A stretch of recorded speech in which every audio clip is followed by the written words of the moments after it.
మీ incharge గారిని తీసుకొచ్చి ఎప్పుడు కార్యక్రమం చేయబోతున్నారు?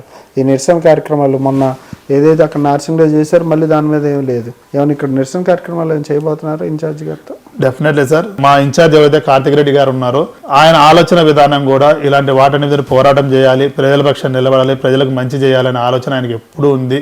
స్వర్గీయ ఇంద్రారెడ్డి కుమారుడుగా కావచ్చు, సవితమ్మ వారసుడిగా ఆయన మంచి ఆలోచనలతో ఉన్నారు. ఆయన చదువుకున్న వ్యక్తి, ఆయనకు అపారమైన అనుభవం ఉంది, అంటే నాలెడ్జ్ ఉంది దాని మీద మొత్తం అంతా. ఎలా అవకాశం రావట్లేదు ఆయనకు, ఖచ్చితంగా ఈసారి ప్రజలు, రాజేంద్రనగర్ ప్రజలు కంపల్సరీ ఈసారి అవకాశం ఇస్తారు. ఆయన ఆధ్వర్యంలో కంపల్సరీ రాజేంద్రనగర్ మొత్తం డెవలప్ అవుతుందనే ఆశాభావం వ్యక్తం చేస్తున్నాం. మేము బై ఎలక్షన్స్ వచ్చే అవకాశం కనిపిస్తుందా?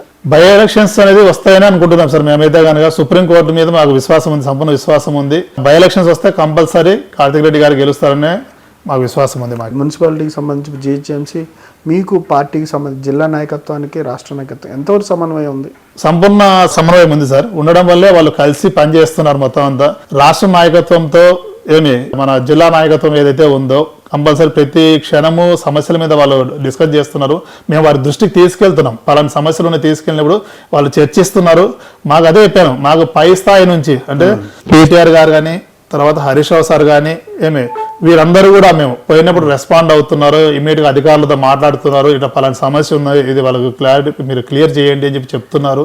మేము ఏ సమస్య అయినా, ఏ కార్యకర్త పోయినా మేము ప్రతి కార్యకర్తకు వాళ్ళు పాజిటివ్ రెస్పాన్స్ ఇస్తున్నారు. ఓకే, ఏదైనా సరే పాజిటివ్ రెస్పాన్స్ ఇస్తున్నారు.